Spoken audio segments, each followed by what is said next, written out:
शलाकया चक्षुरुन्मीलितं येन तस्मै श्रीगुरवे नमः। श्रीचैतन्यमनोभीष्टं स्थापितं येन भूतले स्वयं रूपकदा मह्यं ददाति स्वपदान्तिकं।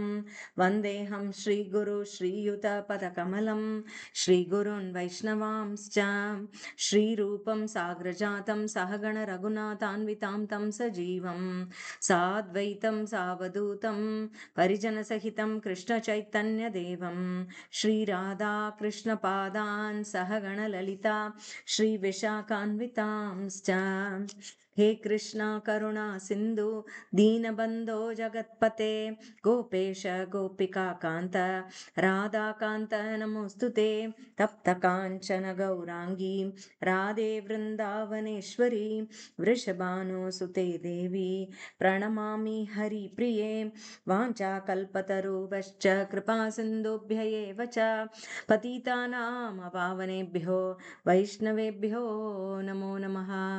जय श्री कृष्ण चैतन्य प्रभो नित्यानंद श्री अद्वैत गदाधर श्रीवासादि गौरभक्तवृंदा। हरे कृष्णा कृष्णा कृष्णा हरे हरे हरे राम राम राम हरे हरे।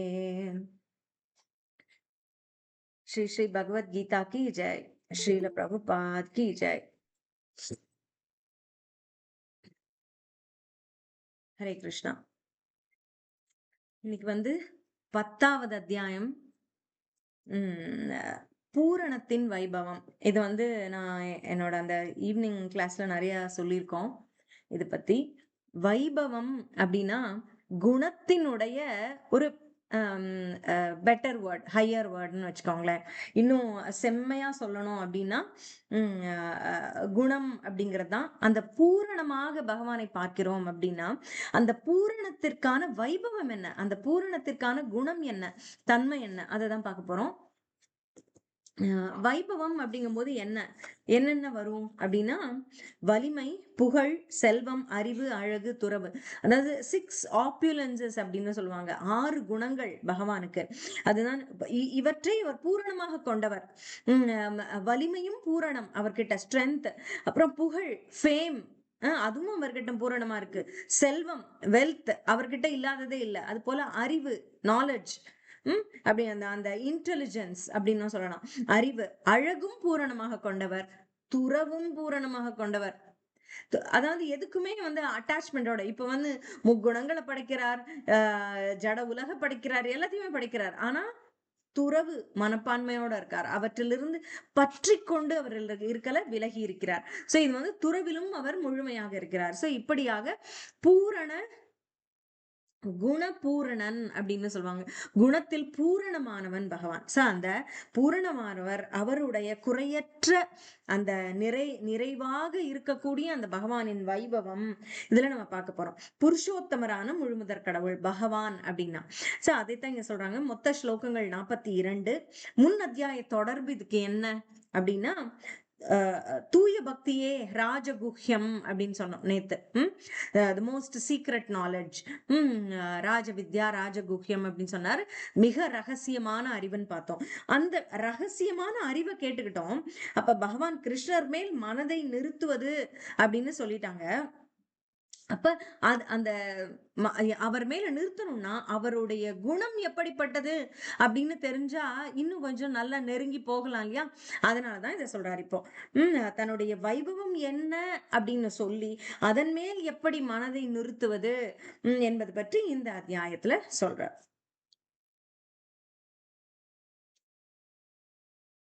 தொடங்குவதே பகவான் உவாச்ச.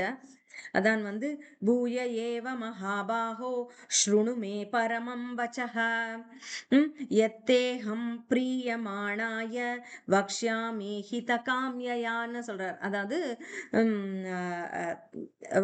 பரமம் வச்சக, சிறந்த என்னுடைய வச்சனம், அதாவது கூற்று, அதை நீ கேள். நான் உத்தமமாக நான் சொல்ல போவதை இப்போது நீ கேள்னு சொல்றார். பொதுவாகவே பகவான் பதிலாக தான் எதுலயுமே சொல்வார். அர்ஜுன உவாச்ச கேட்பான். அதுக்கு அவர் பதிலா சொல்வார். ஆனா இங்க வந்து முதல்ல சொன்னதோடைய தொடக்கமாக இங்கேயே தொடங்குறார் அவரு. நீ அது பிரியமான நண்பன் என்பதால் இதுவரை நான் விளக்கிய ஞானத்தை விடவும் சிறந்த மேம்பட்ட ஞானத்தை உன்னுடைய நலனிற்காக உரைக்கப் போகிறேன். பூயன மீண்டும் ஸ்ருணு கேட்பாயாக, நீ மீண்டும் கேள், நான் மீண்டும் சொல்கிறேன், நீ மீண்டும் கேள் அப்படின்னு சொல்றார். ஸ்ருணு அப்படிங்கிறது வந்து மீண்டும் மீண்டும் கேட்கணும் அப்படின்றது வந்து அனைவருக்கும் சொல்லக்கூடிய பாடம். அதை இங்கேயும் சொல்றார் அவர். இதுதான் நம்ம இன்னைக்கும் எப்பவுமே கேட்டுக்கணும். ஒரு தடவை கேட்டுட்டோம் அப்படிங்கறதுனால முடிவடையாது. எங்க கேட்டாலும் போய் இப்ப பாத்தீங்கன்னா ராமாயணம் பாராயணம் நடக்கக்கூடிய இடங்கள்ல எல்லாம் ஹனுமான் போய் உட்கார்ந்து பாரு அப்படின்னு நம்ம சொல்றோம். அவர் இல்லாமல் ஒரு ராமாயணமே நடக்காதுன்னு சொல்றோம். ஏன் அப்படின்னா எத்தனை முறை கேட்டாலும் அழுக்காம போய் நிப்பாரு. அது போலதான் கேள்வி ஸ்ருணு அப்படிங்கிறது வந்து மீண்டும் மீண்டும் கேட்க வேண்டியது அப்படின்னு. எவ்வளவுக்கு எவ்வளவு கேட்கிறோமோ அவ்வளவுக்கு அவ்வளவு நாம தூய்மை அடைவோம். சரிங்களா? சார் இதை எங்கு கேட்கலாம்? எங்கு எங்கு அமர்ந்து கேட்கலாம் அப்படின்னா, ஒரு டீ பெஞ்ச்ல கடையில உட்காந்துன்னா அரசியல் பேசுவாங்க. ஆலமரத்தடியில, அப்புறம் வீட்டு திண்ணையில, அந்த மாதிரி இருக்கும்போது ஒரு வெட்டி பேச்சு அங்க அங்க அப்படி பேசுவாங்கன்னு சொல்லலாம். ஆனா இதை எங்க கேட்கலாம்? ஸ்ருணு கேட்கணும் அப்படின்றதுனால எங்க வேணாலும் கேட்க கூடாது. இது எங்க கேட்கணும்? பக்த சங்கத்துல கேட்கணும். இந்த பரமம் வச்சக அப்படின்ற இந்த உயர்வான கூற்றை எங்கு கேட்க வேண்டும் அப்படின்னா பக்த சங்கத்தில் கேட்க வேண்டும். பகவான் பற்றிய விஷயங்களை எங்கு கேட்கலாம்னா பக்த சங்கத்தில் தான் கேட்க வேண்டும்.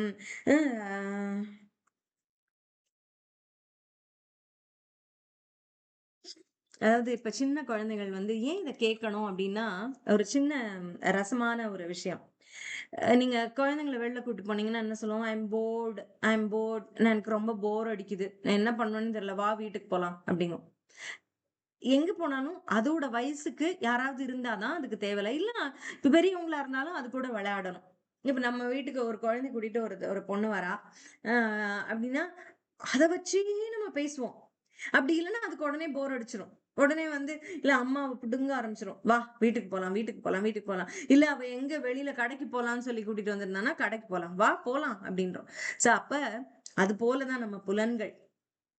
உம் ஏதாவது ஒண்ணு குடுத்துக்கிட்டே இருக்கணும். அதுக்கு அப்படியே போர் அடிச்சிடும். கொஞ்ச நேரம் விட்டாலும் போர் அடிக்கும். அந்த மாதிரி உம் ஆஹ் ஆஹ் எல்லாம் தனி இந்த புலன்கள் வந்து ஒன்று போனுச்சுன்னா பின்னாடி எல்லாமே போயிடும்.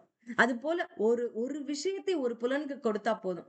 அதனால்தான் ஸ்ருணு மூலமாக நம்ம நல்ல விஷயங்களை கொடுக்க கொடுக்க அது அது அது வந்து தன்னை சரியான ஈடுபாட்டில் வைத்துக் கொள்ளும் அப்படின்றது சொல்லப்படுகிறது. இங்க வந்து அனைத்துமே ஒரு பிரகடனமாக அறிவிப்பாக சொல்றார்.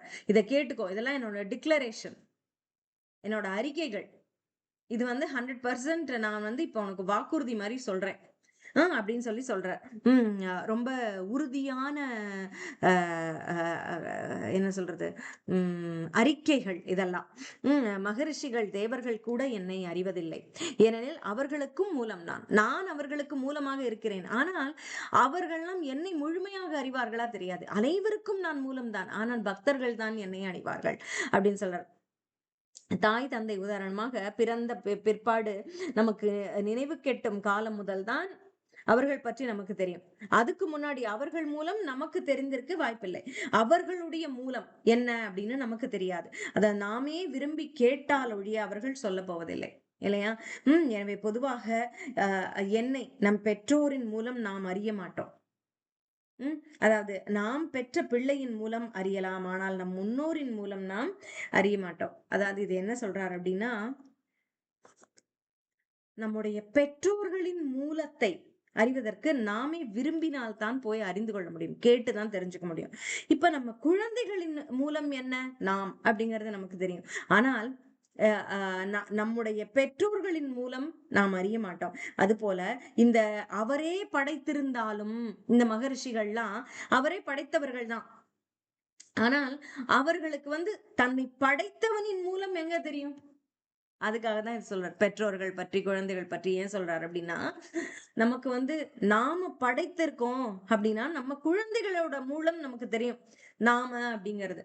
ஆனால் நம் பெற்றோர்களின் உடைய மூலம் நாம போய் கேட்டு அறிந்து கொண்டால் தான் தெரியும். நமக்கா தெரியாது. அவங்க சொன்னாதான் தெரியும். அதுபோல இந்த மகரிஷிகளுக்கு நான் தான் படைத்திருக்கிறேன். ஆனால் அவர்களுக்கு நான் யார் என்று தெரியாது. அப்படின்றதுக்காக அதான் சொல்றார். யோமாம் அஜம் அநாதிம் லோக மகேஸ்வரம். எவனொருவன் என்னை பிறப்பற்றவனாக, அஜம் அஜனாலே பிறப்பு, அஜம்னா பிறப்பற்றவன், அநாதிம் அதை நேத்தே பார்த்தோம், ஆதி இல்லாதவன், அநாதிம் ஆதியற்றவன் தொடக்கமற்றவன், லோக மகேஸ்வரம் இந்த லோகத்துக்கெல்லாம் மகேஸ்வரன், உலகத்துக்கெல்லாம் ஈஸ்வரனாக, பரம ஆளுநராக. ஈஸ்வரன் அப்படின்னா கண்ட்ரோலர் அப்படின்னு அர்த்தம். அந்த மாதிரி ஆளுநராக, அசம்மூட குழப்பம் குழப்பம் இல்லாமல் தெரிந்து கொள்கிறானோ. மர்த்தியேஷு மரணிக்க கூடியவர்கள் மத்தியில், மர்த்தியேஷு மருது அப்படின்னு சொல்றாங்கல்ல, மருதுனா மனிதன். மனிதன் ஏன் அப்படின்னா மார்டல் பீயிங், அவன் இறக்கக்கூடியவன். அதனால மர்த்தியேஷு இறக்கக்கூடிய மனிதர்களில், மரணிக்கக்கூடிய மனிதர்களில், சர்வ பாப்பை எல்லாவித பாவங்களில் இருந்தும் பிரமுச்சதே விடுதலை பெறுகிறான். என்னை முழுமுதலாக, என்னை மகேஸ்வரனாக அறிந்தவன் பாவங்களில் இருந்து விடுபடுகிறான் அப்படின்னு சொல்றார். கிருஷ்ணரை அறிந்தவர் ஒருவரும் வீழ்ச்சி அடைவதே இல்லை அப்படின்றதுதான். கிருஷ்ணரை அறிந்தவருக்கு பாவத்திலிருந்து விடுதலை கிடைத்து விடுகிறது, அந்த அளவுக்கு சொல்றாங்க. அப்புறம் 4, 5, 6 ஸ்லோகங்கள் குணங்கள் பத்தி சொல்லுது. அவருடைய பிரஜைகளுக்கு நான் தோற்றுவாயாக இருக்கிறேன், அது என்னோட குணம். அதாவது அவற்றுக்கு நான் ஆதாரமாக இருப்பது ஒரு குணம் என்னுடையது அப்படின்னு. அடுத்ததுல அவருடைய 20 குணங்கள் சொல்றார் இந்த இடத்துல. என்ன குணம்? புத்தி, சரியான கண்ணோட்டம், முறையான பார்வை, அந்த அந்த விஷன், சரியான பார்வை ஒருவனுக்கு இருக்கணும்னா அதுவாக நான் இருக்கிறேன். இன்டெலிஜென்ஸ், புத்தியா நான் இருக்கேன். ஒன்ன சரியா புரிஞ்சுக்க தெரியணும். நான் சொன்னாலே சில பேர் இருப்பாங்க குறுக்கடாவே புரிஞ்சுப்பாங்க, தப்பாவே. அதுக்கு அவங்களுக்கு மூளை பத்தலன்னு அர்த்தம். சொன்னாலே இப்ப நீங்க சில பேருக்கெல்லாம் இன்ஸ்ட்ரக்ட் பண்றீங்க, ஒண்ணு செய்யணும்னு, அதை வேற மாதிரியே செஞ்சுட்டு வருவாங்க. அதுவும் இந்த சில பேர் இந்த வேலை செய்யறவங்களுக்கு இன்ஸ்ட்ரக்ஷன் சொல்லி போதும் போதும்னு ஆயிரும் அப்படின்னு சொல்லி கேள்விப்பட்டிருக்கேன் நான். ஆனா சில பிள்ளைங்க இருப்பாங்க, நம்ம சொல்றத கரெக்டா புரிஞ்சுக்கும். நான் அப்பெல்லாம் பார்க்கும்போது நான் உண்மையாவே ஆச்சரியப்படுவேன். எவ்வளவு இன்டெலிஜென்ட் பொண்ணு, கண்ணுல பார்த்தா அதே மாதிரி செய்யறாளே அப்படின்னு நினைச்சுக்குவேன். நம்ம சொல்லி கொடுக்கறதுக்கு ரொம்ப கஷ்டப்பட வேணாம், திரும்ப திரும்ப சொல்லி கொடுக்க வேணாம். சில பேர் இருப்பாங்க, அவங்களுக்கு பண்ண மனசு இல்லையான்னு தெரியாது, ஆனா சொல்ல சொல்ல அதே மாதிரி செய்வாங்க. எப்பவும் நம்ம இந்த இடத்த டெய்லியே நீ கையோட கிளீன் பண்ணிரு அப்படின்னு சொல்லியிருப்போம். ஆனா அவங்களுக்கு புரியாததுனால அது பண்ண மாட்டாங்களா, இல்ல எதுக்கு பண்ணணும் அப்படின்னு அவசரத்துல இதெல்லாம் ஏன் செய்யணும் அப்படின்னு ஒரு விட்டேத்தியான மனப்பான்மையோட விட்டுட்டு போவாங்களான்னு தெரியாது. அது மோஸ்ட்லி என்னன்னா புரியாதுன்னு தான் வச்சுக்கோங்களேன். அப்படிதான் தோணும். சில பேருக்கு அது புரியவே புரியாது நம்ம என்ன சொல்றோம். அப்படியே விட்டுட்டு போயிடுவாங்க. சொன்னாலும் கேட்காம இருக்காங்கன்னா அது கிறுத்துருவோம். அதுவும் பண்ணுவாங்க சில பேர். அப்படியாக அந்த இன்டெலிஜென்ஸ் அப்படிங்கிறது ஒரு சரியான கண்ணோட்டம், பார்வை இருந்தால் அந்த ஆராய்ந்து அறியக்கூடிய ஒரு மூளை கிடைக்கும். அடுத்தது ஞானம், புத்தியாக இருக்கிறேன், அடுத்தது ஞானமாக இருக்கிறேன். அத ஜடம் வேறு ஆன்மா வேறு அப்படின்ற ஞானம். அது சாதாரண அறிவு ஜடம் பற்றி மட்டும் சொல்லும் அறிவு, அது வித்யா. இது சாதாரண ஞானம். இது என்ன என்ன ஞானம் இவர் சொல்கிற இங்க ஞானம் அப்படின்னா, ஜடம் வேறு ஆத்மா வேறு, நான் உடல் அல்ல ஆத்மான்னு அறியக்கூடிய ஞானம். இந்த ஞானம்ங்கிறது அதையும் சொல்லும் இதையும் சொல்லும். அததான் இங்கே சொல்றார், நான் இரண்டுமாக இருக்கிறேன், உன்னை ஜட அறிவாகவும் நான் இருக்கிறேன், உன்னோட ஆன்மா அறிவாகவும் நான் இருக்கிறேன். இரண்டும் என்னன்னு சொல்லி இரண்டுக்கான வேறுபாட்டையும் எடுத்து சொல்லக்கூடியதுன்னு சொல்றார். அப்புறம் அசம்மோக, இதுவும் ஒரு குணத்துல வருது. அசம்மோக அப்படின்னா மோகத்திலிருந்து விடுபட்ட நிலை. அதாவது என்ன மாதிரி இந்த மோகங்கள், இந்த கண்ணை மறைக்கக்கூடிய விஷயங்கள் என்னென்னவாக இருக்கலாம் அப்படின்னா, சந்தேகம், மயக்கம், குழப்பம். ஒரு விஷயத்துக்கு பார்க்கும் போதே சந்தேகம் கொள்வது, நம்புவதில்லை. அப்புறம் இன்னொன்னு பத்தி ரொம்ப இழுத்துட்டு போயிடுறது. இது இது என்ன விஷயத்துல பார்க்கலாம்னா, ஒரு 2 குழந்தைகளுக்கு பாரபட்சம் காட்டுகிற பெற்றோர்னு வச்சுக்கோங்களேன். ஏன் காட்டுவாங்கன்னா, இது வந்து ரொம்ப நம்மள அட்ராக்ட் பண்ணிறதா இருக்கும் ஒரு குழந்தை. அதனால இன்னொரு பிள்ளைய மறந்து அத விட்டுட்டு அந்த மயக்கத்துல இந்த அப்படியே இதையே பார்க்கறது, இதோட புகழே பாடுறது அப்படின்றது. அது வந்து எவ்வளவு தவறான விஷயம். அந்த மாரி மயக்கம். அப்புறம் சில இடங்கள்ல வந்து சந்தேகம் வருகிறது. அதுவும் நமக்கு வந்து ஒரு கண்ணை மறைக்கக்கூடியது தான். ஏன் சந்தேகம் வருகிறது? ம். உண்மை ஒன்றாக இருக்கும்போது, அவங்க ஒண்ணுமே தப்பு பண்ணல. ஆனாலும் அவங்க தான் பண்ணியிருப்பாங்க அப்படின்னு நம்ம நினைக்கிறோம்னா, அது நம்முடைய சந்தேகம் அந்த இடத்துல. அந்த சந்தேகத்துக்கு காரணம் என்ன? நமக்கு உண்மை தெரியவில்லை. உண்மை ஏன் தெரியவில்லை? அது மறைக்கப்பட்டிருக்கிறது. அது அப்படியே அந்த மாயையில நம்ம இருக்கோம். அது அப்படியே இந்த ஒரு திரைச்சீலைக்கு பின்னால் இருக்கிறோம். அப்போ உண்மை தெரியல. வந்து பார்த்தா தானே தெரியும். சில பேர் உள்ள இருந்தே சொல்லுவாங்க. ஏதாவது. "ஆ நீ அத பண்ணவே மாட்டேங்கிற. எப்பவுமே ஊன்னு பேசுவாங்க. வெளியில வந்து பாருங்க நான் அத தான் பண்ணிட்டு இருக்கேன்." பார்க்காமலே பேசிட்டு இருப்பாங்க உள்ள. அதுபோல நீ வந்து இப்பல்லாம் நடந்தே போமாட்டேங்கிற. எப்ப பாரு ஸ்கூட்டர் எடுக்குறேன். வெளியில வந்து பாருங்கண்ணா. ஸ்கூட்டர் எங்க இருக்கு? நான் ஆல்ரெடி கேட்டுக்கு செருப்ப போட்டுட்டு வெளியில போயாச்சு. அப்படின்றது. இது டிபிக்கல் ஒரு எக்ஸாம்பிள் இல்லையா? ம். ஏதோ ஒரு முடிவு கட்டிட்டு சொல்ல வேண்டியது. இது என்ன மாயை? வெளியில உள்ள இருந்து கொண்டு இருக்கிறார்கள். மாயை ஏன் வருகிறது? நம்முடைய சொந்த எண்ணங்களால் நாம் மூடப்பட்டிருக்கிறோம். அதுலேருந்து உண்மையை அப்படியே பிரிச்சு பார்க்கணுங்கிறதே தோணுவதில்லை. அது. அப்ப இந்த அசம்மோக அப்படிங்கிறது வந்து இப்படியான மோகங்களிலிருந்து விடுபட்ட நிலை. திவ்யமான தத்துவத்தை புரிந்து கொள்ளும் நிலை. இது எல்லாமே. அப்புறம் க்ஷமா அப்படிங்கிற ஒரு குணமாகவும் இருக்கிறார். க்ஷமா அப்படின்னா மன்னிக்கும் தன்மை, சகிப்புத்தன்மை. க்ஷமா டாலரன்ஸ் அப்படின்னு சொல்றாங்கல்ல. இது வந்து எப்படின்னா, பிரபுபாதர் சொல்றாரு, இதோட யாருமே பறக்கறதில்ல. அதாவது சில பேர் பொறப்பாங்க. Not everybody is born with this. எல்லாருக்கும் இது வந்து இயற்கையாகவே இந்த மன்னிக்கக்கூடிய தன்மை, சகிப்புத்தன்மை இருக்கும்ன்ற உத்தரவாதம் கிடையாது. இல்லாவிட்டாலும் வளர்த்துக் கொள்ளலாம்னு சொல்றார். பயிற்சியின் மூலமாக ஒருவர் இதனை அடைந்து விடலாம். அப்படி உள்ள குணமா இது. அப்புறம் சத்தியம் அப்படிங்கிறது உண்மை, வாய்மை அப்படின்னு சொல்றோம். தம அப்படிங்கிறது வந்து புலனடக்கம். ஷம அப்படிங்கிறது மன அடக்கம். மன அடக்கம்னா இதுவும் பொறுமையை குறிக்கிறது. கொஞ்சம் அடங்கி நிக்கணும். இல்லாம பறந்துகிட்டே இருக்கக்கூடாதுன்னு சொல்றோம்ல. அதுதான் அந்த க்ஷமா. அப்புறம் சுகம். எது சுகம்னா, கொஞ்சம் அமைதியா காத்து சுகமா இருக்கணும். எதுல? கிருஷ்ண சிந்தனையில் கிடைக்கக்கூடிய சுகம்.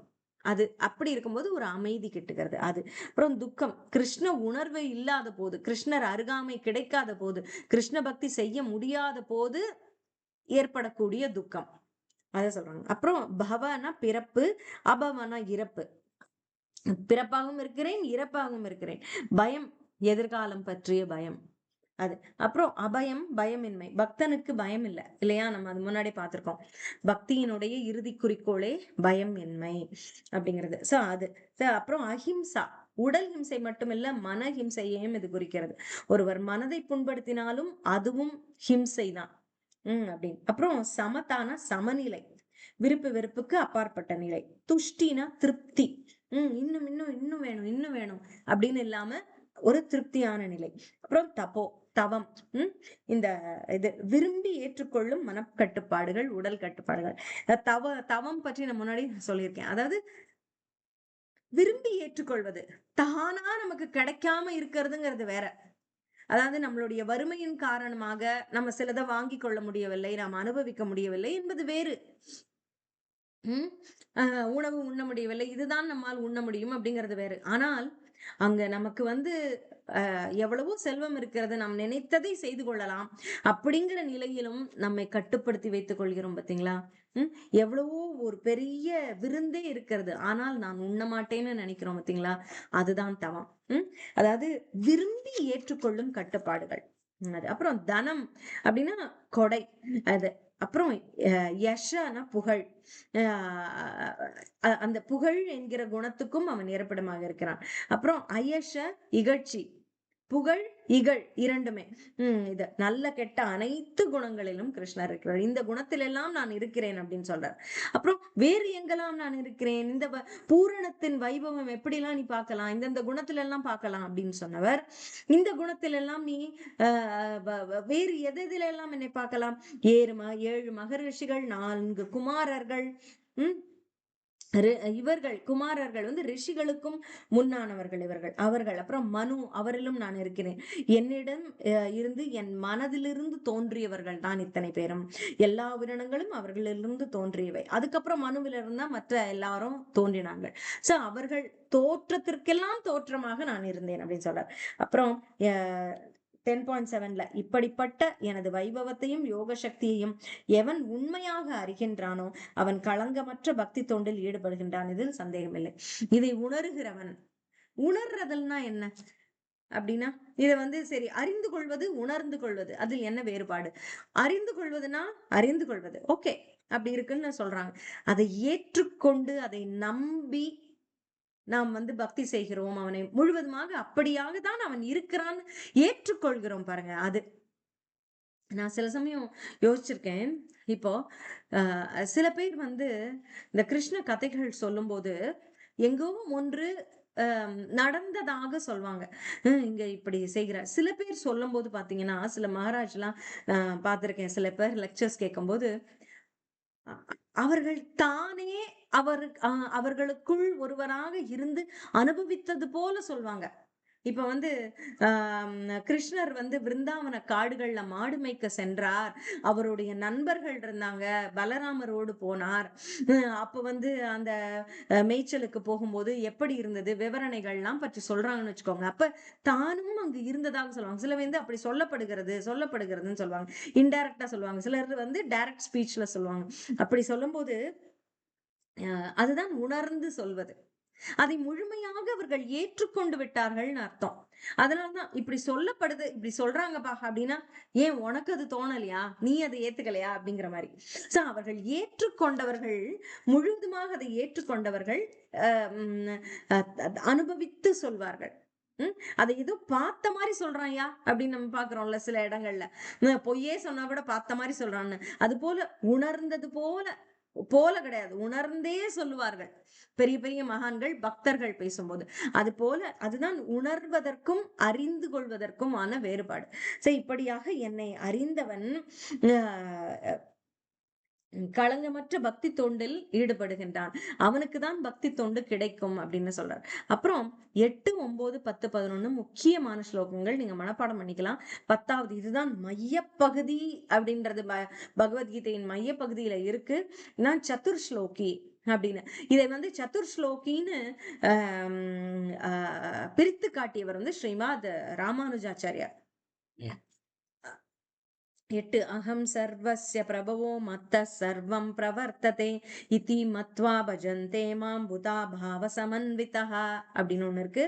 அது மத் சித்தா மத் கத பிராணா போதயந்த பரஸ்பரம் கதயந்தச்ச மாம் நித்யம் துஷ்யந்தி ச ரமந்தி ச அப்படிங்கிறது. அப்புறம் தேஷாம் சதத யுக்தானாம் பஜதாம் பிரீத்தி பூர்வகம் ததாமி புத்தி யோகம் தம் ஏன மாமுபயாந்தி தே.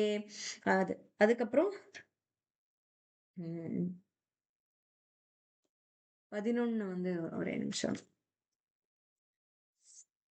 தேஷாம் அனுகம்பார்த்தம் அகம் அஜ்ஞான ஜம் தமஹ நாசயாமி ஆத்மபாவஸ்தோ ஞான தீபேன பாஸ்வதா அப்படின்ற இது 4. இதோடைய அர்த்தங்கள் பார்க்கணும் அப்படின்னா பதார்த்தங்கள் பார்க்கலாம்.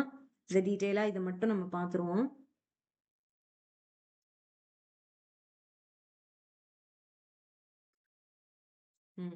அகம் சர்வஸ்ய பிரபவோ, அகம்னா நான், சர்வஸ்ய அனைத்தின் பிரபவம், பிரபவம்னா உற்பத்தி ஆகுதல். பிரபவம் அப்படின்னு அப்படியே பிரபாவமா வருது அப்படின்னு சொல்றாங்க. அப்படியே ஸ்பிரிங் மாதிரி. ஸ்பிரிங்னா என்ன, தானே தோன்றக்கூடிய நீர். அந்த மாதிரி ஊற்று, அப்படி ஊற்று அனைத்திற்கும் நானே தோற்றுவாய், நானே ஊற்று அப்படின்றார். உற்பத்தியின் மூலம் மத்த என்னிடமிருந்தே சர்வம் பிரவர்த்ததே தோன்றுகின்றன, எல்லாம் என்னிடமிருந்தே தோன்றுகிறது, எல்லாத்துக்கும் தோற்றுவாய் நான், என்னிடமிருந்தே எல்லாம் தோன்றுகிறது. இதி மத்வா இதை அறிந்தவன், இதி மத்வானா அறிந்தவன், பஜந்தே பக்தனாகிறான், மாம் எனக்கு, புதா அறிவு சான்றவன், பாவ சமன்வித்தக மிகுந்த கவனத்தோடு என்னுடைய பக்தியில் அவன் ஈடுபடுகிறான் அப்படின்னு சொல்றார். அடுத்தது வந்து மச்சித்தா மத்கத பிராணா, மச்சித்தா என்னில் மனதை நிறுத்தி, மச்சித்தம், உன்னுடைய சித்தம். அதான் நம்ம வந்து விஷ்ணு சித்தர் அப்படின்னு யார சொல்றோம் அப்படின்னா பெரியாழ்வார சொல்றாங்கல்ல, விஷ்ணுவை சித்தத்தில் கொண்டவர்னு. அது போல மச்சித்தா, என்னை சித்தத்தில் கொண்டு மத் கத பிராணா அப்படின்னா அவனுடைய வாழ்வை அப்படியே அவனுடைய பிராணன் அவனுடைய வாழ்க்கையை எனக்கு அர்ப்பணித்து, மத்கத பிராணா என்னில் அர்ப்பணித்து, போதையந்த பரஸ்பரம் அப்படின்னா போதனை இங்க வந்து போதை கிடையாது, போதித்து கொள்ளுதல். போதையந்த பரஸ்பரம், பரஸ்பரம்னா என்ன? மியூச்சுவல். இப்ப நான் உங்களுக்கும் நீங்கள் எனக்கும் பகவானின் விஷயங்களை பரிமாறிக்கொள்வது, போதித்துக் கொள்வது. நான் என்ன படித்தேன் அந்த இந்த இப்படியாக மச்சித்தா மத்கத பிராணா, தன்னுடைய என்னையே சிந்தையிலும் என்னையே அர்ப்பணமாகவும் கொண்டவன் தன்னுடைய நண்பர்களோடு போதையந்த பரஸ்பரம் இப்படிதான் பதிமிக்குவான், என்ன போதித்துக் கொள்வான். அப்புறம் கதையந்த மாம் நித்தியம், கதை, கதைனா கதைகள், என்னை பற்றிய கதைகளையே ஒருவருக்கு ஒருவர் பேசிக்கொள்வார்கள். போதையந்த பரஸ்பரம் கதையந்த மாம் நித்தியம், என்னை பற்றிய கதைகளையே அவர்கள் பேசிக் கொண்டிருப்பார்கள் நித்தியமாக. துஷ்யந்திச்ச ரமந்திச்ச, துஷ்யந்தினா திருப்தி, துஷ்யந்திச்ச சனா அண்ட், சோ அது போல துஷ்யந்தியாவும் இருப்பாங்க, ரமந்தியாவும் இருப்பாங்க, தெய்வீக ஆனந்தத்தையும் அவர்கள் அனுபவிப்பார்கள் அப்படின்னு.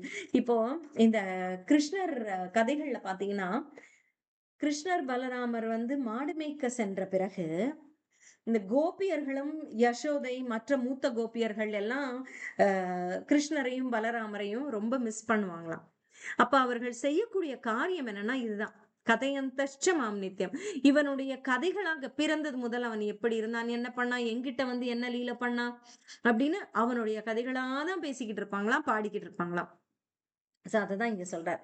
அது போல இப்படிதான் தூய பக்தர்கள் இருப்பாங்க, கோபியர்களை விஞ்சிய பக்தர்களே கிடையாது. அது இந்த ஒரு டிஸ்கிரிப்ஷனுக்கு அவங்க எக்ஸாம்பிள். சரியா? அப்புறம் தேஷாம் சதத யுக்தானாம் பஜதாம் பிரீத்தி பூர்வகம் அப்படின்னா அவர்களுக்கு தேஷாம் சததயுக்தானாம் எப்போதும் ஈடுபட்டுள்ள பஜதாம் பக்தி தொண்டு செய்வதில் பிரீத்தி பூர்வகம் அன்பான, பிரீத்தினா அன்பு, பூர்வகம் அப்படின்னா பரவசத்துடன், ததாமி அளிக்கிறேன், புத்தி யோகம் உண்மை அறிவை, புத்தியை நான் கொடுக்கிறேன், மாறாத பக்தி செய்வதற்கான சதத யுக்தானாம், தேஷாம் சதத யுக்தானாம் அவர்கள் எப்பவும் பக்தி செய்வதற்கான அந்த முழு மனதோடு பக்தி செய்வதற்கான புத்தி யோகம் தம் நான் அதை வந்து நான் தருகிறேன். புத்தி யோகம் தம் ஏனமாம் உபயாந்தித்தே, அப்படி செய்வதனால் அவர்கள் என்ன பண்ணுவாங்க, ஏனமாம் அப்படி செய்வதனால் உபயாந்தித்தே என்னிடம் வருகிறார்கள், வரக்கூடிய வகையில் நான் அவர்களுக்கு வழிவகுத்து கொடுக்கிறேன் அப்படின்னு சொல்றார். யாருக்கு வந்து இந்த மாதிரி எண்ணம் இருக்கோ அவர்கள் என்னிடமே வரும்படி நான் அவர்களுக்கு வழிவகுத்து கொடுக்கிறேன். தேஷாம் ஏவானு கம் பார்த்தம் அகம் அஜ்ஞானஜம் தமக நாசயாம் யாத்மபாவஸ்தோ ஞான தீபேன பாஸ்வதா. என்ன பண்றேன், தேஷாம் அவர்களுக்கு நிச்சயமாக அணுக்கம் பார்த்தம் விசேஷ கருணையை காட்ட அகம் நான் அஜ்ஞானஜம் அறியாமையின் காரணமாக இருள் நாசியாமி அவர்கள் அறியாமை காரணமாக கொஞ்சம் கொஞ்சம் அவங்க கிட்ட இருள் இருந்தாலும் அதை நான் அழித்து விடுகிறேன் அப்படின்னு சொல்றார். அழிக்கிறேன். ஆத்மபாவ அவர்களது இதயத்தில் நிலை பெற்று ஞான தீபேன ஞானத்தின் தீபத்தை பாஸ்வதா ஒளிவிட நான் செய்கிறேன். அவர்களுக்கு அறியாமலே அவர்களுக்குள்ள மூளை முடுக்குகள்ல கூட ஏதாவது இருட்டு இருந்தாலும் அதை நான் வந்து சென்று கவர்ந்து வந்து அழிக்கிறேன். இருட்ட ஞான தீபம் அங்கெல்லாம் கொண்டு போய் ஏத்தி வைக்கிறேன் அவங்க மனதுல எல்லாம். ஏன்னா அவர்கள் வந்து இப்படிப்பட்டவர்கள், எனக்கு வந்து என்னை சதா சர்வகாலம் நினைத்து கொண்டிருக்கிறார்கள், அர்ப்பணமாக இருக்கிறார்கள், தன்னுடைய வாழ்க்கையை எனக்கு அர்ப்பணித்து இருக்கிறார்கள். அப்ப அவர்களுக்கு அவர்களையே அறியாமல் கூட அவர்கள் மனதில் இருக்கக்கூடிய அந்த இருளை நான் விளக்குகிறேன் அப்படின்னு சொல்றாரு. இதெல்லாம் வந்து எவ்வளவு பெரிய வாக்குறுதி பாருங்க, தேர்தல் வாக்குறுதி சொல்ற மாதிரி அவர் வந்து இவ்வளவு சொல்றாரு. இதுக்கு மேல என்ன சொல்லணும் நம்மளுக்கு, என்ன உறுதி வேண்டும் அவருடைய இதுக்கு, நம்மை மாற்றிக்கொள்வதற்கு, நம்மை மாற்ற வேண்டும் நம்ம நிறைய நினைக்கிறோம், நம்ம இன்னும் வந்து திருந்தணும் அப்படின்னு. இப்படி அவர் வந்து நான் உனக்கு விளக்கேத்தி வைக்கிறேன் வான்னு சொல்றார். அப்ப இதை விட என்ன வேணும், முழுவதுமாக நாம சரண் அடைய அடைய நம்மை மாற்றுவார். அதான் விசேஷ கருணையை அவர்களுக்கு நான் காட்டுகிறேன். எப்படி அப்படின்னா அந்த இருள் விலகும்படியாக நான் வந்து விளக்காக அவர்களுக்கு, விசேஷமான விளக்காக சென்று அவர்கள் ஆத்மாவில் இருந்து அவர்களுக்கு இருக்கக்கூடிய சிறு சிறு இருள் இருளை கூட அகற்றுகிறேன் அப்படின்னு சொல்றார். இதுதான் பகவத்கீதையின் சாரம். அடுத்தது அர்ஜுன வாச்ச, அர்ஜுனனின் போற்றுதல் இப்ப சொல்றான். இத்தனை கேட்டதுக்கு அப்புறம் பரம் பிரம்ம பரம் தாம பவித்ரம் பரமம் பவான் புருஷம் சாஸ்வதம் நித்யம் ஆதி தேவம் அஜம் விபும்னு வாழ்த்துறான். என்ன சொல்றான்? நீரே பரபிரம்மம், பரம உண்மை, நீரே பரந்தாமம், பரம இருப்பிடம். தாமம்னா என்ன? இருப்பிடம், இடம். நீதான் பரம இருப்பிடம். நான் வந்து எங்கேயாவது போய் ஒண்டிக்கணும் அப்படின்னு ஆசையா எது நம்மளுக்கு பிடிக்கும்? நம்ம பெட்டு நம்மளுக்கு ரொம்ப பிடிக்கும். நம்ம வீட்டு சோஃபா, நம்ம வீட்டு சோஃபாலே ஏதோ ஒரு இடம் நம்மளுக்கு ரொம்ப பிடிக்கும். அங்க போய் உட்காந்துட்டா ஐ ஃபீல் அட் ஹோம் அப்படின்னு சொல்றோம். சோ அது போல பரம இருப்பிடம் நீ. நான் வந்து யாருக்குமே சென்று அமர்ந்து கொள்ளலாம் அப்படின்னா ஆசையாக மனதை அப்படியே நம்முடைய உடலினுடைய அனைத்து அந்த வலு அப்படியே விட்டு உட்கார்ந்துக்கலாம் அப்படின்னு நினைக்கிறது அவன் கிட்டதான். நம்முடைய மனபாரம், உடல் பாரம் அனைத்தையுமே கொண்டு இறக்கக்கூடிய இடம் அவனுடைய திருவடி. நீயே பரந்தாமம் அப்படின்னு சொல்ற. பவித்ரம், பவித்ரம்னா தூய்மைப்படுத்தல், அப்படி பியோர் நீ. பவித்ரம் தூய்மையானவர். பரமம் பவான் பரமமானவர் நீரே. புருஷம் புருஷர், சாஸ்வதம் நித்தியமானவர். புருஷ சாஸ்வதம். திவ்யம் திவ்யமானவர். ஆதி தேவம் தேவர்களுக்கெல்லாம் ஆதியானவர். அஜம் பிறப்பற்றவர். விபும் மிக பெரியவர். இதெல்லாம் சோ உண்மை பற்றிய இந்த உண்மையை நாரதர், அசித்தர், தேவலர், வியாசர் ஆகிய அனைவரும் உறுதிப்பட சொல்லி இருக்கின்றனர் அப்படின்னு சொல்றார். ஸ்வயம் இப்ப அவங்க சொன்னாங்க, ஆனா இப்ப ஸ்வயம் நீயேவும் அதை சொல்லிட்ட அப்படின்னு சொல்றாரு. தாங்கள் கூறியவற்றை எல்லாம் நான் ஏற்கிறேன் அப்படின்னு சொல்றாரு. பகவானே என்று அழைக்கிறான். பகவன் அப்படின்னு கூப்பிடுறான். வியக்திம், வியக்திம் அப்படின்னா, வியக்தினா என்ன வார்த்தை? அதற்கோட அர்த்தம் என்னன்னா பர்சன். அந்த வியக்தி எங்க போனாரு அப்படின்னு சொல்றோம்ல, வியக்தினா ஆளு, வியக்தி. சோ இந்த வியக்தித்துவத்தை, அதாவது பர்சனல் ஃபீச்சர். பகவான்னா வந்து ஒண்ணுமே இல்லாத சூன்யம் கிடையாது. வெறும் பேப்பர், ஒண்ணுமே இல்லை, இந்த காற்று தான் பகவான் இல்ல. பகவான் வியக்தி. அவன் ஒரு மனித உருவோடு இருக்கக்கூடியவன். வியக்தித்துவம் அப்படிங்கிறது அதான் பர்சனல் ஃபார்ம். பர்சனலிசம், இம்பர்சனலிசம் சொல்லுவாங்க. அவ்வியக்தம் வியக்தம் அப்படிங்கிறது. அவ்வியக்தம்ங்கிறது வந்து இம்பர்சனலிசம், பர்சனல் இல்லைன்னு பாக்குறது. அதுதான் மாயாவாதம்னு சொல்லுவாங்க. அது இனிமே நிறைய வரும். நீங்க பகவத்கீதையில வந்து நான் அந்த வார்த்தையை நிறைய சொல்லியிருக்க மாட்டேன், ஆனா நீங்க பகவத்கீதை புஸ்தகம் படிச்சீங்கன்னா மாயாவாதிகள் அப்படின்னு வரும். அவங்க யாருன்னா உண்மையை அறியாமல் மாயையை உண்மை என்று நம்புகிறவர்கள் மாயாவாதிகள். அது முக்கியமாக தத்துவ விஷயத்தில் பகவான் வியக்தியாக இருக்கக்கூடியவன். அதை விடுத்து பகவான் ஒரு வியக்தியே இல்ல, அவர் வந்து அவ்வியக்தமாக இருக்கக்கூடியவர், அவருக்கு உருவமே இல்லை என்று பேசுவதும் மாயாவாதம்.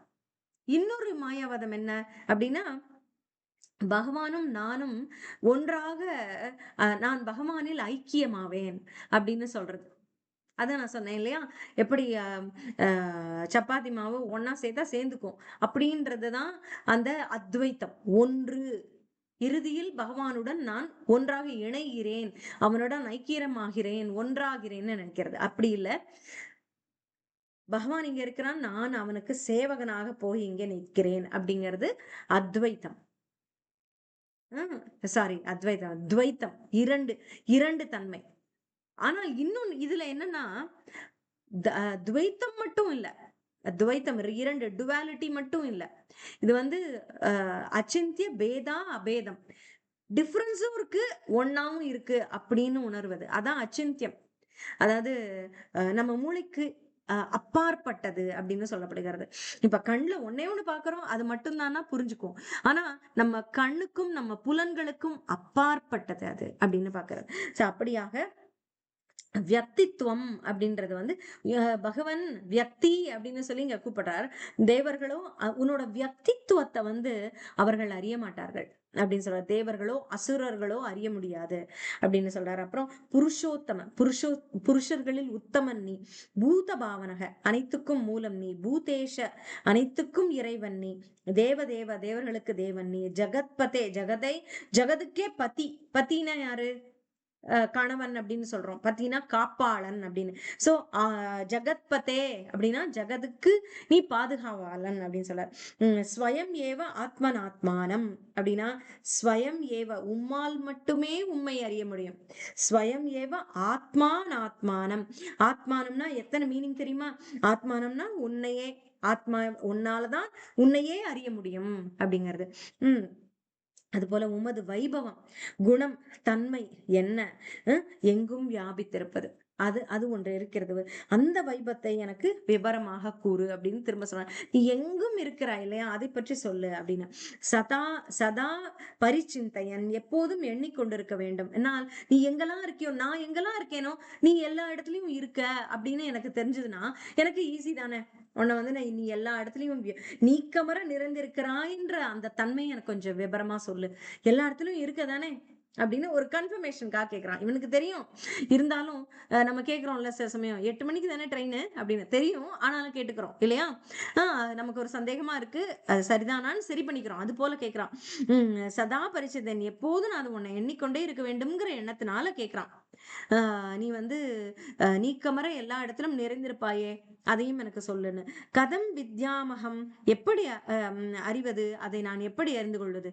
நீ எல்லா இடத்திலும் இருக்க அப்படிங்கறது வந்து புரிஞ்சுக்கிறதுக்கு ஒரு வழி சொல்ல. புரியுது, ஆனா அது அது நான் எப்படி அதை ஞாபகம் வச்சுக்கிறது, அதுக்கு ஒரு வழி சொல்ல அப்படின்னு சொல்றான்.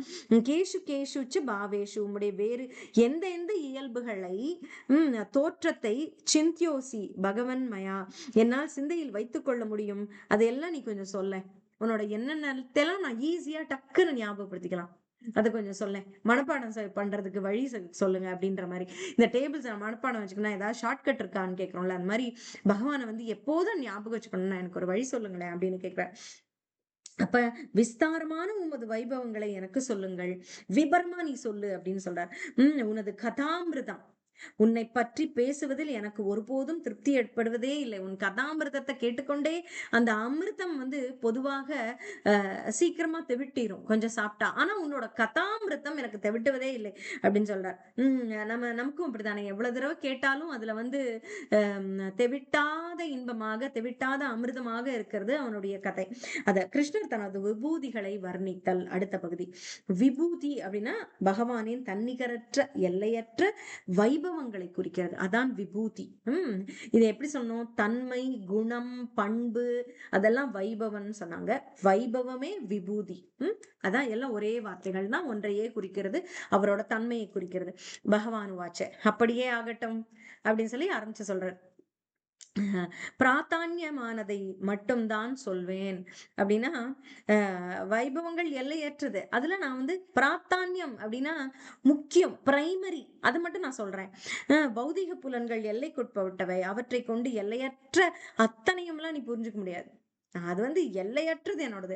உன் உன் புலன்கள் எல்லைக்கு உட்பட்டது, அதை வச்சு நீ எல்லையற்றதை எல்லாம் புரிஞ்சுக்க முடியாது. அதனால உன்னால் புரிந்து கொள்ள முடிந்ததை மட்டும் சொல்கிறேன், முக்கியமானதை மட்டும் சொல்கிறேன் சொல்றார். ஆனா குடாகேஷ அப்படின்னு சொல்லி அர்ஜுனனை அழைக்கிறார். தூங்காம கேளு அப்படின்னு சொல்றார்.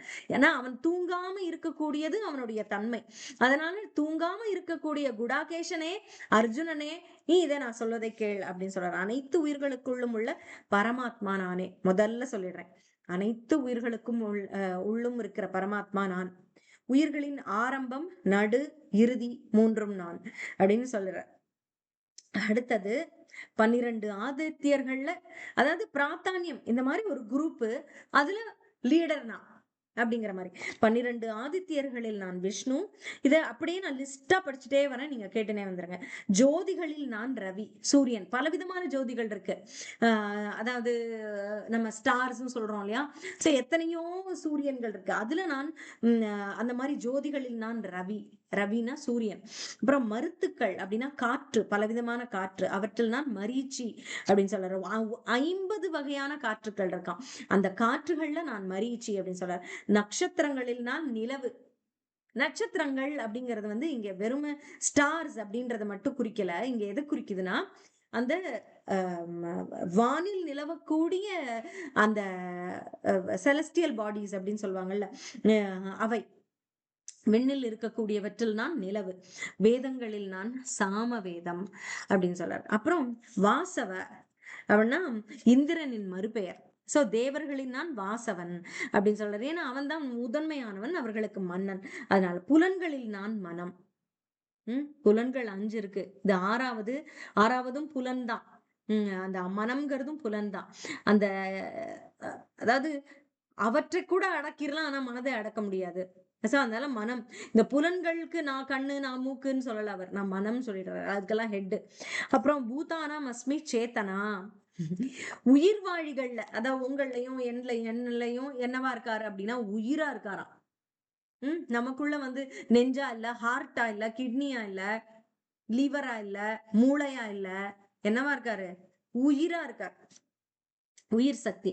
ருத்ரானாம் சங்கரஸ்ச, சிவபெருமானாக இருக்கிறார் ருத்ரர்களில். சிவனின் 11 ரூபங்கள் இருக்கின்றன, அவதான் ருத்ரர்கள். அவர்களில் நான் சங்கரனாக இருக்கிறேன், சிவபெருமானாக இருக்கிறேன் அப்படின்னு சொல்றார். ஸ்வயம் சிவன் இந்த சங்கரர் அப்படிங்கிறவர். சோ அதுவாக நான் இருக்கிறேன். தேவலோக செல்வம், அதை காப்பாற்றுகிறவர் யாரு? குபேரன். அந்த களஞ்சியத்தை காப்பாற்றுகிற அதிபதி குபேரன். அந்த அந்த யக்ஷ ராட்சசர்கள்ல நான் அதுவாக இருக்கிறேன். யாரு? அந்த குபேரனா நான் இருக்கிறேன் அப்படின்னு சொல்றார். அதாவது இதை எப்படி புரிஞ்சுக்கலாம்? இன்னொன்னு இது ரொம்ப சுவாரஸ்யமானது. நம்ம மனிதர்கள் இந்த நிலையில இருக்கோம்.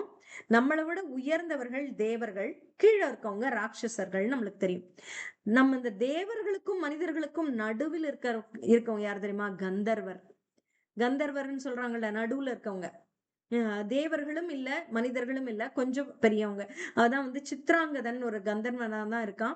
அந்த பெயரை சொல்லும் பொழுதுதான் இந்த மகாபாரத கதையில வரும். இவர் பீஷ்ம பிதாமகர் உடைய தந்தையினுடைய இன்னொரு அவருடைய ஹாஃப் பிரதர்ஸ் 2 பேர்ல சித்ராங்கதன், இன்னொருத்தன் பேர் வருமே, அவங்க. அதுல ஒருத்தர் வந்து அங்க கந்தர்வன் ஒருத்தன் தன்னுடைய பெயரை யாரோ கூப்பிடுகிறார்கள் சொன்னதுனால ஏதோ கோவப்பட்டு அடித்ததாக அந்த கதை வரும். அது போல கந்தர்வர் அப்படிங்கிறவங்க கார்த்தவீரியன். கார்த்தவீரியன் இல்ல மாதாஜி, இல்ல இல்ல. அவரோட அந்த பாண்டு திருதராஷ்டிரனும் சந்தனுவா, சந்தனுவோடைய மகன்களாக 2 மகன்கள் வர்றாங்களே, அதுல வந்து கார்த்தவீரியனா? இல்ல மாதாஜி, அவங்க வந்து வேற பேர் ஏதோ. சித்ராங்கதன் என்னமா, நான் பார்த்து கரெக்டா சொல்றேன், மறந்து போயிடுச்சு. விசித்திர வீரியனா? விசித்திர வீரியனா? விசித்திர வீரியன் சித்ராங்கதனா? ஆமா, அந்த மாதிரி. சரியா, எனக்கு கரெக்டா ஞாபகம். அப்படி அவங்க வந்து அந்த அதுல வரும், அவர்கள் வந்து எப்படி கந்தர்வர்னு. அந்த மாதிரி கந்தர்வர்கள் தேவர்களுக்கும் கீழே, மனிதர்களுக்கும் மேல. அது போல மனிதர்களுக்கும் ராட்சசர்களுக்கும் நடுவுல இருக்கவங்க தான் யக்ஷர்கள்.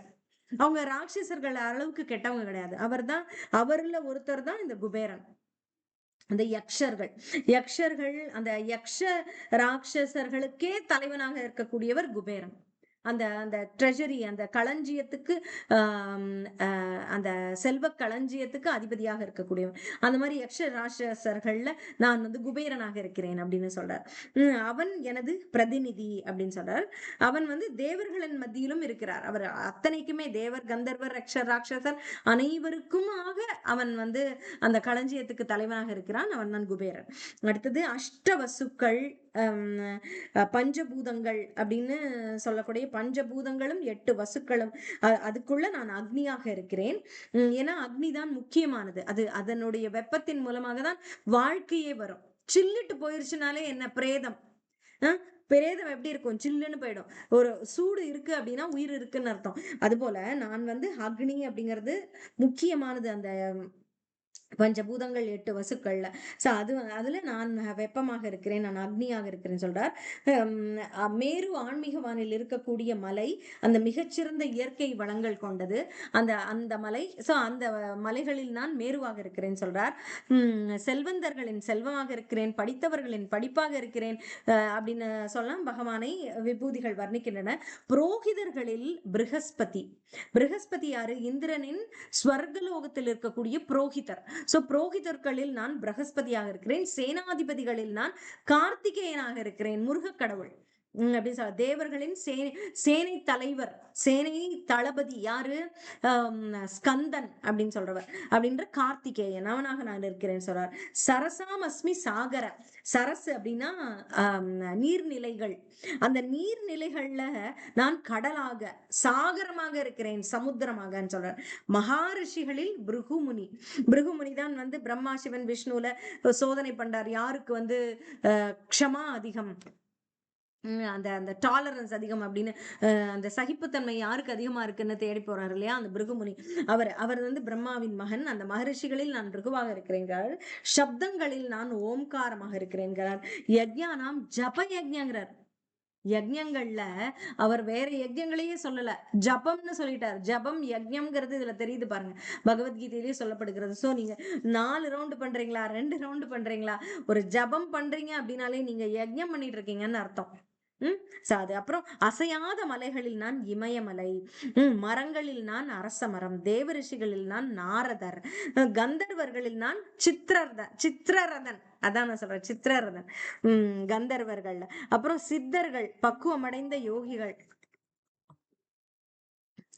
பக்குவமடைந்த யோகிகள் அந்த சித்தர்கள். அவர்கள்ல நான் கபிலர், தேவகுதியின் மகன். அவர்தான் வந்து சாங்கிய யோகம் அப்படின்ற 3வது காண்டத்துல பகவத்கீதையில் ஸ்ரீமத் பாகவதம் 3வது காண்டத்தில் வருகிற அந்த தேவகுதியின் கதை வரும். கபிலர் அப்படின்னு அவர் மகன் வருவார், அந்த கதையில் வரக்கூடியவர் அவர்கள். அந்த சித்தர்களில் நான் கபிலர் அப்படின்னு சொல்றார்.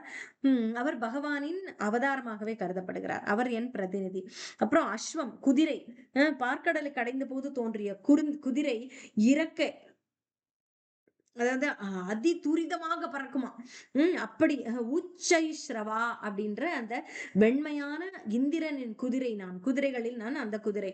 அப்புறம் அந்த பார்க்கடலை கடைந்த போது தோன்றிய யானை ஐராவதம். அந்த அந்த வெண்மையான இந்திரனுடைய ஐராவதம் என்னும் யானை நான், யானைகளில். அப்புறம் கஜேந்திரா நான் அப்படின்னா வெறும் யானை அல்ல, பட்டத்து யானை, ராஜ யானை அப்படின்னு சொல்ற. அப்புறம் மனிதர்களில் நான் என்னவா இருப்பேன்? மனிதர் எல்லாம் இருக்காங்கன்னா மன்னன், மனிதர்களில் மன்னன். அப்புறம் ஆயுதங்களில் நான் வஜ்ரம். சக்கரமோ கதையோன்னு சொல்லல. ஏன்னா ததீசி முனிவர்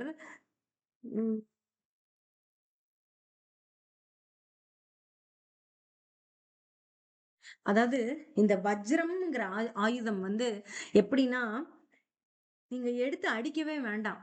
அதை வந்து கண்ணாலேயே காதால கேட்டாலே நம்மளை வந்து என்ன சொல்றது, பயமுறுத்தக்கூடியது அந்த ஆயுதம். அதனால அந்த வஜ்ராயுதம் தான் ஆயுதங்களுக்கெல்லாம் தலைவனானது. நான் ஆயுதங்களில் நான் வஜ்ரம் அப்படின்னு சொல்றாரு. அதான் மழைக்கு அதிபதி, இடி மின்னலோடு கூடி வரும் இல்லையா, அது மின்னல் கூட நம்மளுக்கு பயம் தராது பார்க்கும்போது. ஆனால் அதை தொடர்ந்து வருகிற அந்த இடியானது நம்மளுக்கு, அந்த இடி ஓசை மின்னலுக்கு பின்னாடி வரும், ஆனால் அதுதான் நம்மளுக்கு பயத்தை கொடுக்கும். அதாவது இது வந்து ஆயுதம் அப்படின்னா காதுல கேட்கறதுனால அது தாக்காது, அதற்கு ஒரு ஆற்றல் இருக்கிறது. இப்ப நீங்க யோசிக்கலாம், இடினா என்னது, சத்தத்தை அவர் ஆயுதம் சொல்றாரு அப்படின்னு.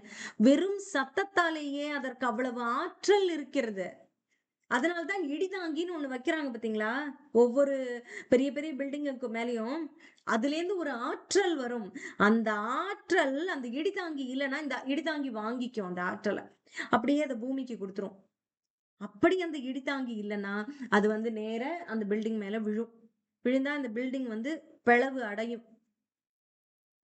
அது போல இந்த ஆயுதம் அப்படின்னா அந்த இடி தாங்கி இருக்கு அப்படின்னாலே அங்க அந்த இடியிலேருந்து ஒரு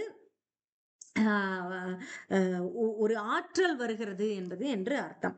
சோ பசுக்களின் நான் சுரபி பசு.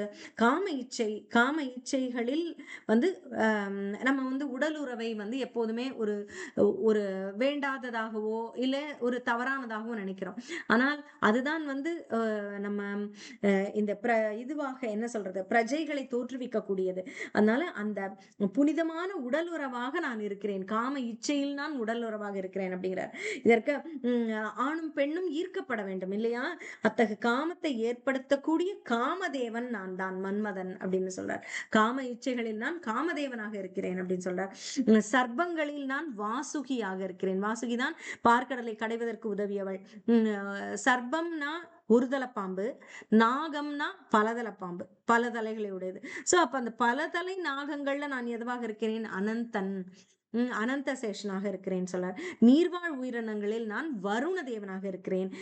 முன்னோர்களில் நான் அரியமா, பித்ருக்கள், பித்ருக்களின் தலைவர் அரியமா, பித்ரு லோகத்துக்கு ஒரு ஹெட் இருப்பார்ல, அவர் அரியமா. சோ நான் அந்த அரியமாவாக இருக்கிறேன் அப்படின்னு சொல்றாரு. அவர் வந்து அதிதியினுடைய 3வது மகன். பாகவதத்துல இந்த கதைகள்லாம் வருது. நீதிபதிகளில் நான் மரணத்தின் அதிபதியான யமன் அப்படிங்கிறார். நீதி சொல்றவர்ல யமன் போல யாரு? அவர்தான் தர்மத்தின் தலைவன் அவர். அவருக்கு இணை அவரே தான். வேற எந்த நீதிபதியையும் அவருக்கு இணையாக சொல்ல முடியாது. அவரை வந்து நம்ம கெட்டவர் நினைக்கிறோம், யமன் வந்துட்டான்னு கிடையாது.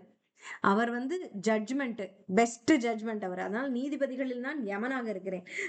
மரணத்தின் அதிபதி ஆனால் அவர் என்ன பண்றது? ஆனால் அவர் தர்மகர்த்தா, தர்மத்தை நிலைநாட்டக்கூடியவர். அப்புறம் அவ திதியின் பிள்ளைகளான தைத்தியர்களில், தைத்தியர்கள்னா அசுரர்கள். அவர்களில் நான் யார்? அசுரர்களுக்கும் எனக்கு ஒரு அதிபதி இருக்கான். யாரு அப்படின்னா பிரகலாதன். பிரகலாதனாக நான் இருக்கிறேன். அடக்கி ஆள கூடியவற்றில் நான் காலம். நாம் பார்த்தோம் இல்லையா, காலம் அப்படிங்கிறது வந்து ஒரு முடிவுக்கு வரும், நம்மள அப்படியே கட்டி போடும் காலம்ங்கிறது எதுனாலும். இப்ப பாருங்க, ஒரு காலம் முடியறது அப்படின்னா அதுக்குள்ள நம்ம செய்ய வேண்டியது செய்தாக வேண்டும் இல்லையா? காலம் இருக்க, காற்று உள்ள போது தூற்றிக்கொள்ள சொல்றாங்க.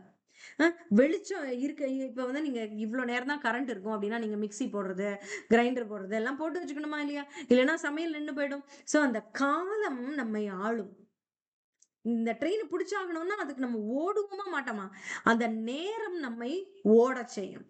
அதுதான் இங்க அடக்கி ஆளும், நம்மை அடக்கி ஆளும் காலம் எப்போதுமே. அந்த காலத்திற்கு நீங்கள் அடங்கவில்லை என்றால் நீங்கள் உங்களை இழப்பீர்கள். இந்த காலத்தால் நீங்க செய்தாக வேண்டிய சில காரியங்கள் இருக்கும், அதை விட்டு உட்கார்ந்திருந்தால் காலம் எங்கேயோ போயிடும். அதுக்கு நீங்க கட்டுப்பட்டு நீங்க போயிட்டே இருந்தீங்கன்னா நீங்க முன்னேறுவீங்க. அந்த காலம் எப்படியோ போட்டும், பாருட்டு போது, நான் என்னால ஒண்ணும் பண்ண முடியாது அப்படின்னு நினைச்சீங்கன்னா அதற்கு உட்படாமல் நீங்கள் இருந்தால் நீங்கள் தான் உண்மையில் இழப்பீர்கள் இல்லையா? ட்ரெயினை நம்ம தானே மிஸ் பண்ணுவோம். நமக்கு மரணம்னு ஒரு காலம் இருக்கு, அந்த காலம் வரைக்கும் அதை பிடிக்கிறதுக்கு நம்ம ஓடியே தீரணும். அப்ப அது சரி எப்படியோ வந்துட்டு போகுது, அதுக்குள்ள குவாலிபிகேஷன் நம்ம பண்ணிக்கணும்ல. இப்ப திருமண நாள் அப்படின்னு ஒண்ணு வரப்போகுது, திருமணம் அப்படின்னு நமக்கு வரப்போகுது நம்ம வீட்டுல அப்படின்னா அதற்கு உண்டான வேலைகளை செய்துதானே ஆகணும். சரி என்னமோ அப்படின்னு இருக்க முடியுமா? ஒரு புரோகிதரை கூப்பிடணும், சமையல்காரரை கூப்பிடணும், விருந்தினர்கள் அனைவரையும் கூப்பிடணும், பெரியவர்கள் ஆசீர்வாதத்துக்கு கூப்பிடணும், என்னென்ன சடங்குகளோ அதற்கு உள்ள என்னென்ன வேணுமோ அத்தனையும் செய்யணும். இல்ல யாரோ செய்வாங்கன்னு இருந்தா நேரம் கடந்து போய்விடும். அப்புறம் அந்த நம்ம எதை குறித்து வைத்தோமோ அதை செய்ய முடியாமல் போய்விடும். சோ நம்ம எதுக்கு கட்டுப்பட்டு ஆக வேண்டும்? காலத்துக்கு கட்டுப்பட்டு ஆக வேண்டும். நேரத்துக்கு நீங்க போய் சொல்லணும்னா அந்த புரோகிதர் புக் ஆயிருவாரு, அந்த சமையல்காரரும் புக் ஆயிருவாரு. சோ காலம் என்பது நம்மை கட்டுப்படுத்தத்தான் வேண்டும், அதற்கு நாம் கட்டுப்பட்டே ஆக வேண்டும். அதுல வந்து நோ டவுட். அப்ப அடக்கி ஆளக்கூடியவற்றில் நான் காலம்.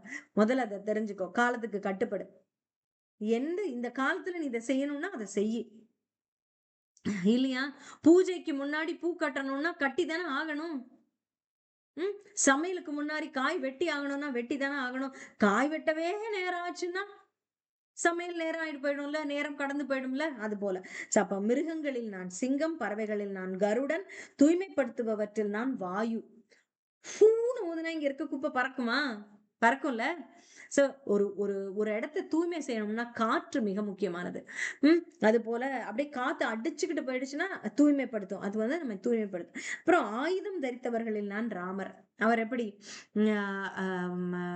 ஆயுதம் தரித்தவர்கள் அப்படின்னு நம்ம சொல்றோம் இல்லையா, கோதண்ட ராமன் அப்படின்னா அந்த அந்த வில் அம்பு அந்த சார்ங்க வில் ராமரை பாக்குறோம். அது மீன்களில் நான் மகர மீன், சூறா மீன் அப்படின்னு சொல்றார். முதலை அப்படின்னா நம்ம வந்து மகர குழை, மகர குண்டலம் அப்படின்லாம் பாக்குறோம் இல்லையா. சோ அப்படியாக மகரம் நான் மீன்களில் அப்படின்னு சொல்றார். அப்புறம் பாயும் நதிகளில் நான் கங்கை. அவன் வந்து அது பகவானின் திருப்பாதத்திலிருந்து தோன்றியவள் கங்கை. சோ அதனால அந்த கங்கை. அப்புறம் திரும்பவும் சொல்றார் மறுபடியும் ஆதி அந்தம் நடுவாக நான் இருக்கிறேன்னு. அறிவில் ஆத்மா பற்றிய அறிவு நான். ஏன்னா அறிவுகள்ல பல அறிவு இருக்கலாம், ஆனா ஆத்ம அறிவாக இருக்கிறேன், ஆத்ம ஞானமாக இருக்கிறேன். விவாத போரில் முடிவான உண்மை நான் தான். பலதும் பேசுவாங்க ஆர்குமெண்ட்ஸ், ஆனா கடைசியா ஒரு உண்மைன்னு ஒண்ணு அரைவ் பண்ணுவாங்க இல்லையா, கடைசியா ஒரு உண்மையில வந்து நிப்பாங்கல்ல, அந்த உண்மை நான் அப்படின்னு சொல்றாரு.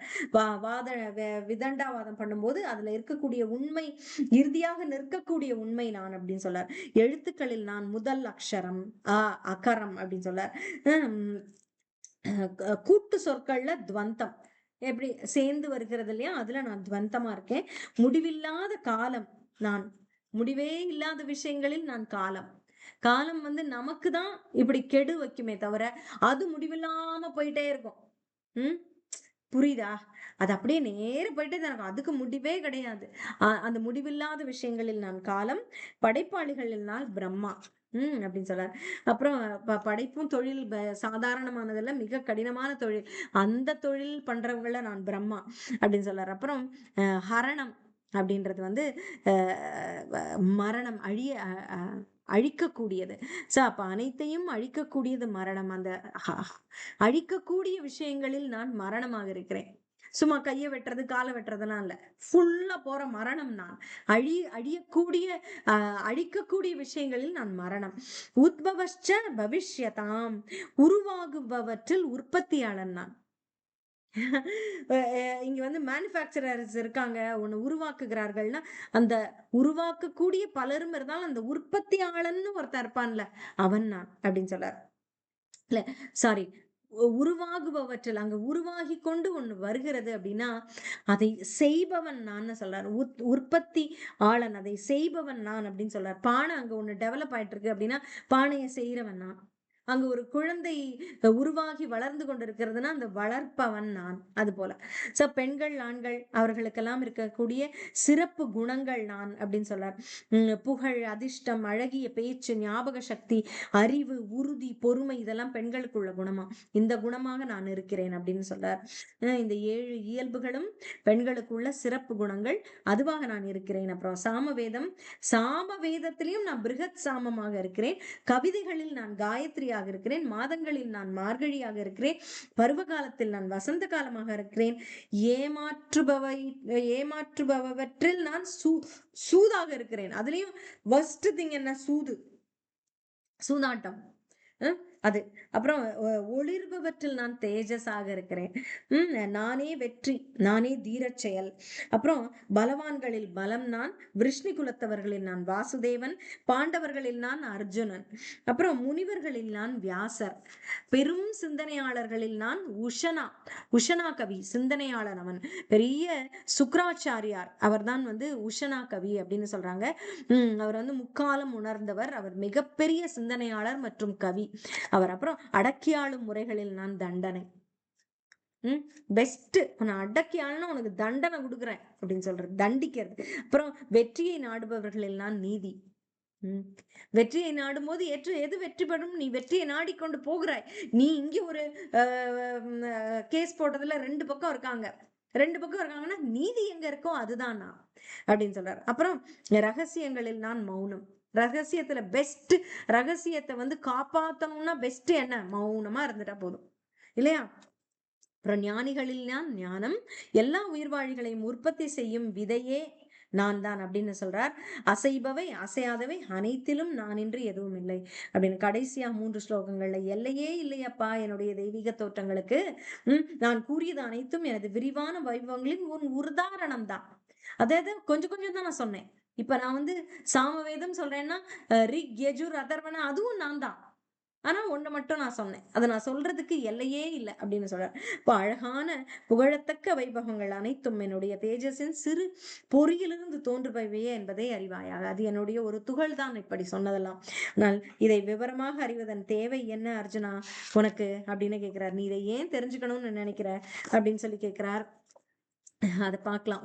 ஒரே ஒரு கடைசியா இதை மட்டும் பார்த்துட்டு நம்ம முடிச்சுக்கலாம்.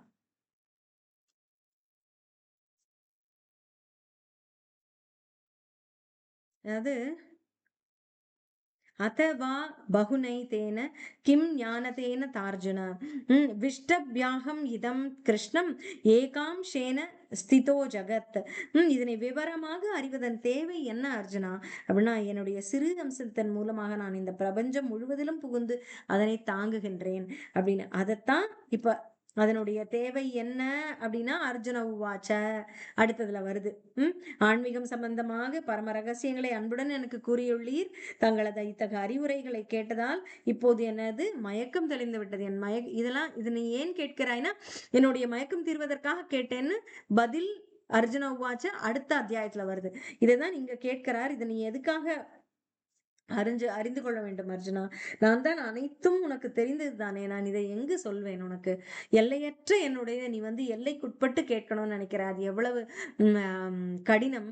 நான் ஏதோ ஒரு பிரதிநிதித்துவமா என்ன இருக்கோ அதை மட்டும் ரெப்ரசன்டேட்டிவா உள்ளதை மட்டும் சொன்னேன் அப்படின்னு சொல்றார். அதுதான் இப்ப யத்யத் விபூதி மத் சத்வம் ஸ்ரீமத் ஊர்ஜிதம் ஏவவா தத்தத் ஏவா வகச்சத் துவம் மம தேஜோம்ஷ சம்பவம். அதாவது அழகான புகழத்தக்க வைபவங்கள் அனைத்தும் என்னுடைய தேஜஸின் சிறு பொறியிலிருந்து தோன்றுபவையே என்பதை அறி அப்படின்னு சொல்றார்.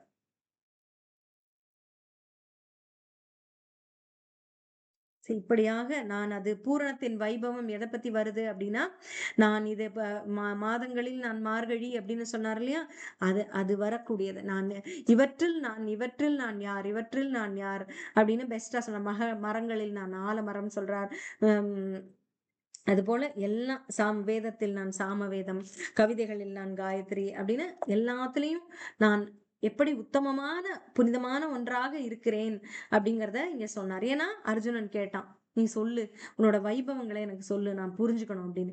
நான் இதெல்லாம் நானாக தான் இருக்கிறேன் அப்படின்னு சொன்னார். எல்லாமே தான் என்று எடுத்து சொல்லி இருக்கிறார். அதான் பகவானே சொன்னார். நான் இதுல நமக்கு சந்தேகமே வேண்டாம். இப்படியாக பூரணத்தின் வைபவம் இருக்கிறது. சோ அதனால அவரை இப்போது நினைவு கொள்வது எவ்வளவு ஈஸி நம்மளுக்கு. எதை பார்த்தாலும் அவரை புரிஞ்சுக்கலாம். ஒருத்தங்க அழகா ஒண்ணு பண்ணிருக்காங்க அப்படின்னா அவர்களுக்குள்ள திறமையாக அங்கு பகவான் இருக்கிறான் அப்படின்னு நம்ம புரிஞ்சுக்கலாம். அப்ப வந்து பாராட்டுவது நமக்கு கடினமாக இருக்காது. அது அவங்களோட பர்சனல் அப்படின்னு நம்ம நினைக்கிறத விட அவர்களுக்கு எவ்வளவு அருள் இருந்தால் பகவான் அவர்களுக்கு பிரியமானவனாக இருந்ததனால் தான் அவர்களுக்கு அந்த திறமையை கொடுத்திருக்கிறான். அப்ப நாம அவரை எங்க வெறுக்கிறது? நமக்கு என்ன பொறாமை அவர்கள் மேல?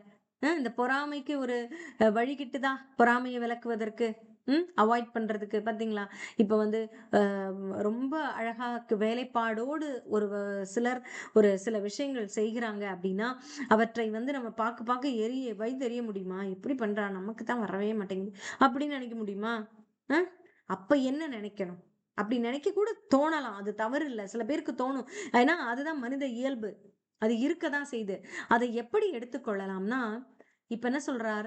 மனிதனின் பலவானின் பலமாக இருக்கிறேன், திறமைசாலியின் திறமையாக நான் இருக்கிறேன்னு சொல்றார். அப்ப அந்த திறமையை அவன் கொடுத்திருக்கிறான். பகவானோட அருள் அவளுக்கு இருக்கு. அதனால்தான் அவர்களால் அப்படி செய்ய முடிகிறது. அப்படின்னா பகவானுக்கு பிரியமானவன நான் ஏன் வெறுக்க வேண்டும்? பகவானுக்கு பிரியமானவர்களை நானும் பிரியமாக்கித்தானே கொள்ள வேண்டும். அப்ப இது எவ்வளவு தவறு. அப்ப பகவானே என்னையும் பிரியமானவனாக எனக்கும் ஏதோ குடு அப்படின்னு நம்ம அவன்கிட்ட சரணடையும் போது அவனுக்கு என்னெல்லாம் நம்மளுக்கு கொடுப்பார்? கண்டிப்பா கொடுப்பார். சோ அப்படியாக நம்பி நம்மை வந்து நம்முடைய எல்லா குணங்களும் மாறுபடும் அப்படின்றது. சோ இப்படியாக நம்ம பகவானை நினைவில் கொள்வதற்கான ஒரு என்ன சொல்றது விபரம் தான் இந்த அத்தியாயம். சரிங்களா? 10வது அத்தியாயம் இன்னைக்கோட முடிக்கலாம். ஹரே கிருஷ்ணா. மிக்க நன்றி.